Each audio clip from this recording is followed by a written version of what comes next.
I'm Beth Pariseau, Senior News Writer at Informa Tech Target, and this is ITOps Query Season 3, Observability in the Age of AI. Alois Reitbauer is Chief Technology Strategist, Head of Open Source, and the leader of research at observability vendor Dynatrace. He is a contributor to CNCF open source standards such as the Keptn Event-Driven Orchestration Project and OpenFeature for feature flag management. His Dynatrace bio also describes him as a regular conference speaker, blogger, book author, and sushi maniac. Thanks for being with us, Alois. Thank you for inviting me. So, you and Dynatrace have been working with AI and observability for more than a decade now, but how has generative AI changed observability in your view? When I look back at the history of observability, and it's now was just recently asked 18 years in observability, so a very long time. I think the type of problems that we needed to solve kind of changed over time. In the beginning, everything started with being able to collect all the metrics. So really data ingest was a big topic. I remember in my early days when we talked about environments of 200 JVMs, we were thinking of a very large environment. Today you would consider this a testing environment, maybe with microservices. So ingest for a long term was a problem, obviously also along with storage. Then that was really the first problem that needed to be solved. The second one then was, okay, we now have all this data, and it became more and more. This was when cloud emerged, when containers came along. So when environments got bigger and bigger, and suddenly like 1,000 JVMs started to be a small environment. And that's where then really AI came along in the very beginning. But the goal was we have all of those metrics, but how can we make more sense of those metrics? That's where predictive AI came along, detecting anomalies by predicting future behavior, where causal AI came along to identify the root cause. So you had all these dependencies figured out, and you wanted to figure out what's the root cause, what's impact, who to notify and who to not notify to avoid these situations with 15, 20 people sitting in a room and the majority of them realizing that they can't do anything to solve the problem. And that has been what we were using AI for a very long time. But even at the very beginning, I remember the first ever demo I did back then when we still called that product Ruxit at Dynatrace. I remember it so well, first of all, because it was a really nice meeting in Paris with a perfect view of the Eiffel Tower. But I also remember the outcome. So when we showed that root cause analysis to people, the first question that was very obvious back then even was, okay, if you already know what the problem is, why can't you resolve it? So you already know what the problem is, you know how the system used to work. Back then, and this was like roughly 11 to 12 years ago, that sounded very straightforward, but it wasn't. These were the days when we didn't have infrastructure as code. So changing something on a system was very much ad hoc. It was the early days of DevOps, so we couldn't do it. And even later on, as we moved in that direction to be able to change a system, based on some infrastructure as code, everything would have been hard coded. So you would have to hard code out basically every single change you wanted to make to an environment. And this is really where generative AI now comes in. Today, asking whether it's a GitHub Copilot, an Amazon Q, and all of these assistants, hey, change your Kubernetes manifest to use 4 replicas instead of 2 and change the limits like this. This is all very straightforward. I think that's the real value of generative AI, that it helps observability moving from this like very more passive approach of being able to identify a problem and tell you about the root cause to actually propose, and eventually if the user wants to, really take action on the changes that need to happen to get a system back to normal, or even resolve certain situations early on. So the second angle that I see there is what I would like to call preventive operations. There are a lot of tasks, even in the DevOps space, that you cannot automate simply based on an event, but you need to observe the environment, you need to predict how a system is supposed to happen, and then take the proper changes. And really taking action based on the outcome of other AI is where I see generative AI really change this, because otherwise you would have to define pretty much for any change that you want, have a separate task or write separate code. And that's why it was not feasible before. Right. So they kind of have a symbiotic relationship. You have to know what's going on to know what you want to change. Is there anything about how generative AI has been developed that was influenced by observability tools? I think not necessarily how generative AI was developed, but obviously we start to see that different models obviously have different values. So we switch a lot right now to small language models, especially for a lot of the use cases that you have with observability. First of all, you can like really leverage a large context window.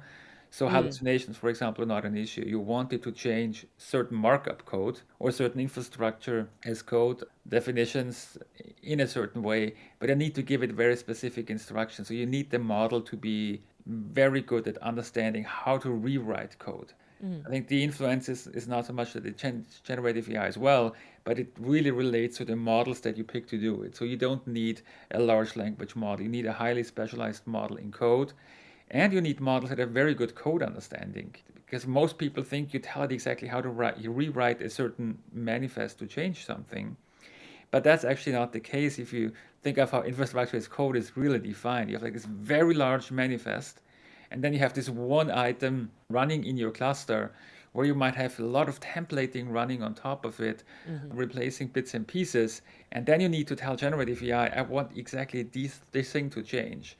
So it needs to kind of like figure it out. For example, if this is a Helm template, what it should actually do and how it can assemble this based on what you observe in the real world, so more or less the life manifest, and map this back. I think that's and is still and has been a bit of a challenge when you look at those models because most of them are trained to work on the actual code, but not so much give it the output of that code it generated and say, give me something that changes this output somehow. Ah, That's okay. where I right now see the challenge and where we're also working with models and experimenting with models, which are particularly good at that. Okay. What are some of the models that you found work well for that use case? It's still a bit of a challenge. I think we are experimenting with our own ones. I think GitHub is making some progress there. Again, MSNQ that I mentioned. I think that is still to some extent a bit of the weakness of those code modules because they're more or less used to build code from code, but not the outcome of code. It's some are still a challenge, and some of them work reasonably well and get it right most of the time, but not all time.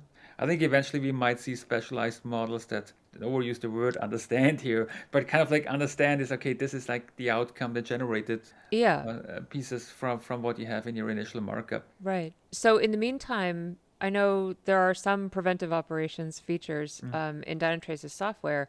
What are the limitations of those given the limitations of the models? I think preventive somehow is easier than like really corrective in the case of a problem because the Ah, problem domain is much better understood. When ah, I look okay. at preventive or like resolving issues, I usually look at them in three buckets. There are the 75 or so percent, and again, this is not a scientific number, this is Sure. just more or less a rough guess, of tasks that might happen, and you know that they're going to happen. So you have an idea what to do when something happens. Resizing a disk, changing an environment, even doing a failover to another availability zone in AWS. You know when they're going to happen. You could then break those further down into the ones where you know exactly what to do and where you need to have more contextual awareness of the environment to drive them. Like disk resizing sounds super simple, but Huh. it's dynamic when you actually have to do it based on Yeah. current growth and disk space available. And it's also dynamic what you have to resize it to based on growth. We have seen this internally when we were still running this use case that can be perceived as rather simple manually. What were people doing? What are you doing on a Thursday if you want to have a nice weekend and you have to resize disks? Right. You're going for Right. better safe than sorry. So Ah. you overcommit and you do it way too early. So eventually it results in much higher costs. So this is the area where preventive operations and automation can really help you save costs and do certain changes just in time. That's the one area that's like the 75%.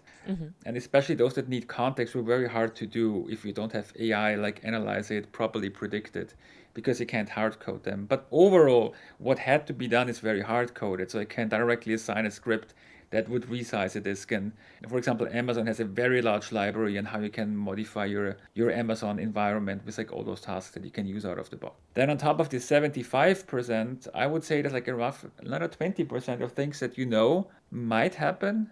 You don't know whether they're ever going to happen, and you have a rough idea on how to solve them if they come up. Like things you know might happen. You don't expect them as part of a regular operations process. And what you then need there is you need more causal AI to actually detect the root cause. Ah. Because otherwise, usually systems break and then five, six, seven things, or seven components of the environment or even more start to show up throwing alerts. So you first need to understand what's cause and effect. Once you have identified the cause, you can then trigger certain steps. And usually this is way more dynamic. So Usually the playbook would look like you identify the root cause, then you run a remediation on the root cause, then everything goes back to normal and everybody can go back to sleep. Yeah. Unfortunately, what happens in the system, you fix the root cause. For example, you reconfigure the number of database shards that you need. Mm-hmm. Okay, you can do this, but most likely if the traffic is really high, then the next component, maybe your caching layer right before this fails. So failures in systems are sometimes, or in many cases, way more complicated. And even if you fix one root cause, the problem might appear somewhere else because some other component might now be the root cause because it's no longer limited by that other component or other behavior in the environment. Again, this requires more dynamic and more iterative approach. And there, at least you can handle the root cause analysis and at least propose remediation actions, not necessarily automatically execute them, as you would do in preventive operations, Mm-hmm. but at least propose to somebody what the proposed action would be. Mm-hmm. And people say, well, then sometimes, well, it's not fully automatic. You still have to wake somebody up in the middle of the night. Say, yes, maybe you do. But it's a difference if you wake up in the middle of the night and have to figure out what the problem is and then come up with a solution, or if you get a 10-line description, this is what the problem is. This is why we think you can resolve it. And by the way, these are the changes that I want to make to the system. That still changes the margin of error massively. And then there's the rest of the, say, 5% of issues. You can't prepare for them. This is simply where anomaly detection, some type of root cause analysis helps you. Also, some more exploratory on the fly analysis, other things you want to look into, where, for example, the whole area of like natural language to observability data query comes in handy, which for me actually does two things beyond you not having to write in a query language that you might not be super proficient in. This has an advantage as well, but I see two bigger advantages there.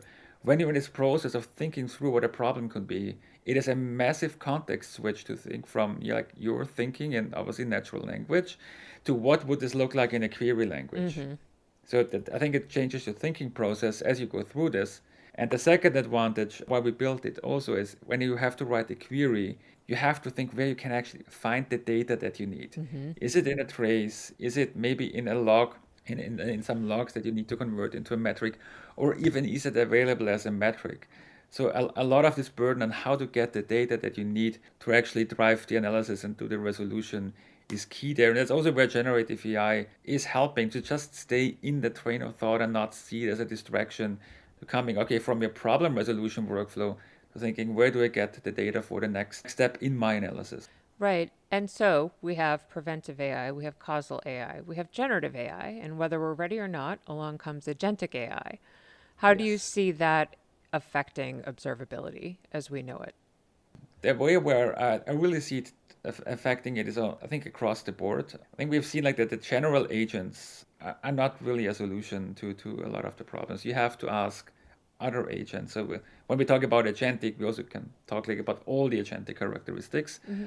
But one for me is clearly that you want to delegate a task. Going back to preventive operations, even today with a combination of the different AIs, you very often tell the system what to do. So check for me if something gets out of bounds. If it does this, then keep it running. I think where we eventually want to move is agentic, moving even more responsibility over to the models. Ensure that I don't run out of disk space. That's all I would tell the system to do. Or ensure that we have always we have always the proper response time and let the model figure out, do I need to size up the caching layer? Do I need to size up the number of service instances that I'm running? I think the complexity of tasks, when I want it gets more complex, and we as users can become more abstract in what we want. Right now, we have to be very descriptive what we want. And if we're not getting it exactly right, then the outcome of especially Gen AI tends to be correct, but kind of useless to some extent. Hmm. Because if you would ask an AI with a lot of context, ensure that the service is running with proper response time, and say, well, what I could do is you ensure that that you're not running short on CPU, that you have enough instances, that they use proper caching. And you would say, yeah, thank you, but I know all of that, but now do it on my system. And I Mm. think that's what's really coming along with agentic, that we delegate these higher level tasks. And even in the resolution process, say, okay, this service has a response time of 500 milliseconds.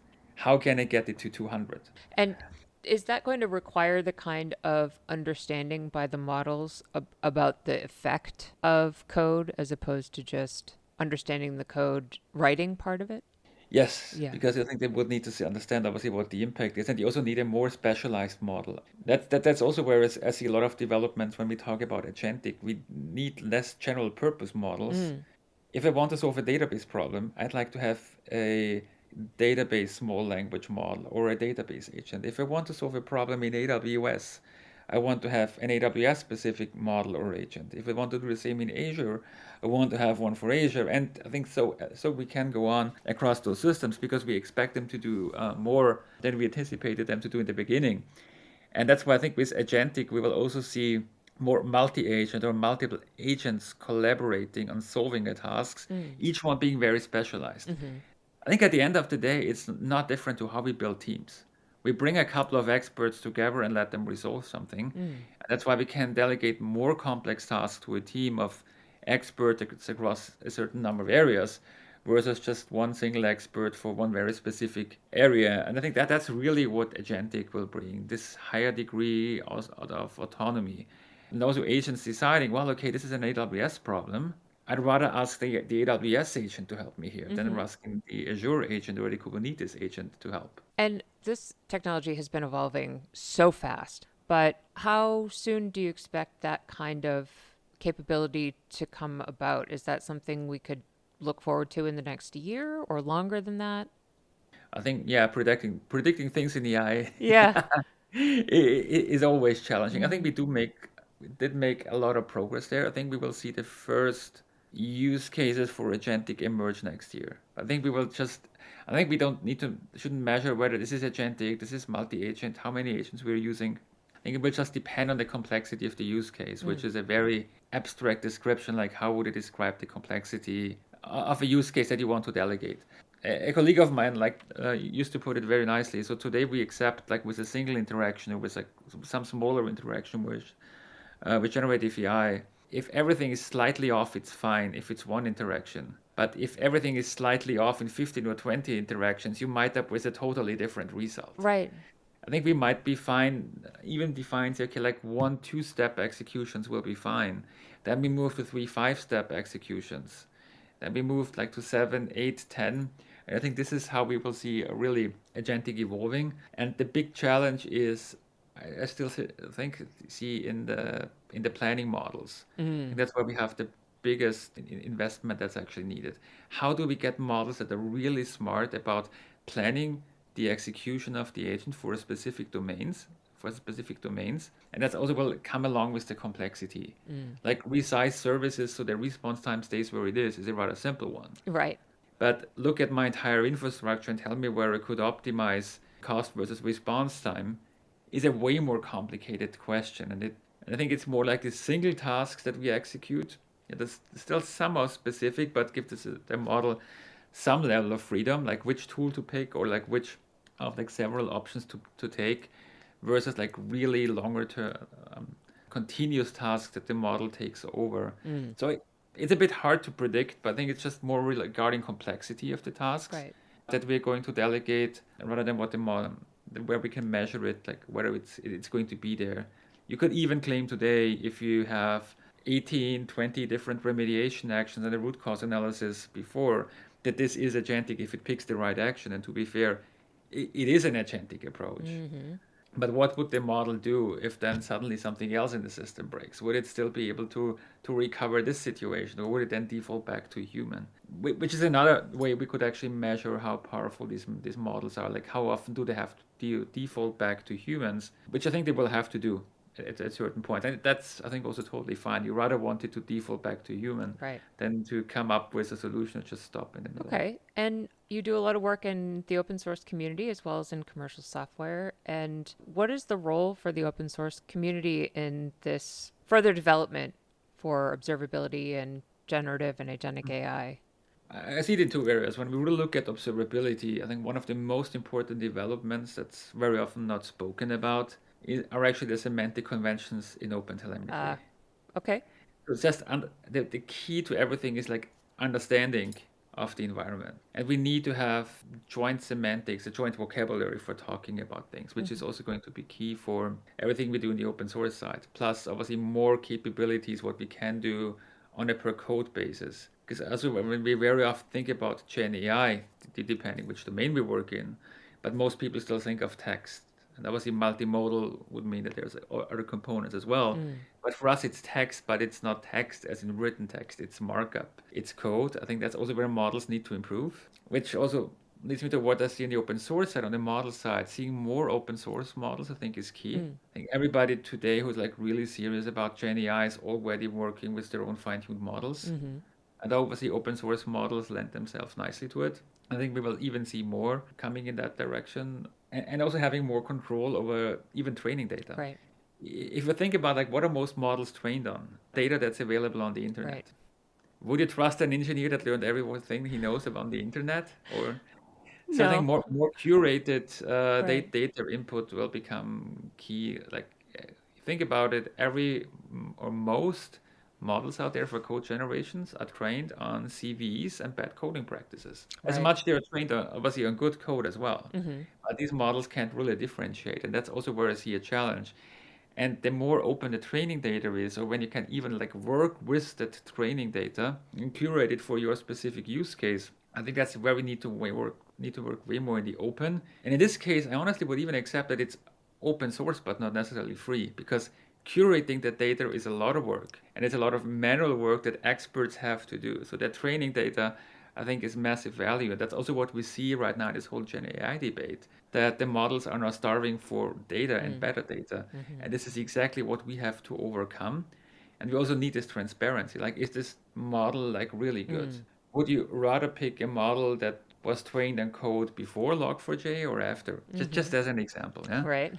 And I think that's where we want to get to. And I think we will also need more transparency also for another reason. A lot of, if you're really serious about delegating more and more of those tasks to Gen AI, this will also happen in regulated environment. We talk about finance, we talk about healthcare, we talk about government, because they also obviously have to operate a large digital infrastructure, and they also need to use those models there. And I think the only way you could ever certify this and ensure that it's working properly, and there I'm not even talking about certifying Gen AI, just Gen AI specifically, but just certifying your operational processes, which you have to, irrespective if you do them manually or with Gen AI, will become key. And how would we do this without having things available open source wise? I think that's also where you see some of those models move towards everything's available open source. You can experiment with them, and some now start to provide commercial licenses when you want to use them, which again I think is fair given the amount of work that goes into a well-curated model. Well, there's certainly going to be plenty to think about on multiple fronts, and I appreciate you diving into these topics with me. Yeah, thanks for taking the time. Of course. Thanks for being with us. This has been ITOps Query Season 3, Observability in the Age of AI. If you have any feedback on this episode or want to share questions, comments, or stories we should consider covering, please reach out to me at beth.pariseau, that's PARISEAU, at informatechtarget.com. Please consider rating, reviewing, and subscribing to this podcast on your platform of choice, and tune in next week for our continued conversations with industry experts about how observability is shaping AI and how AI is shaping observability.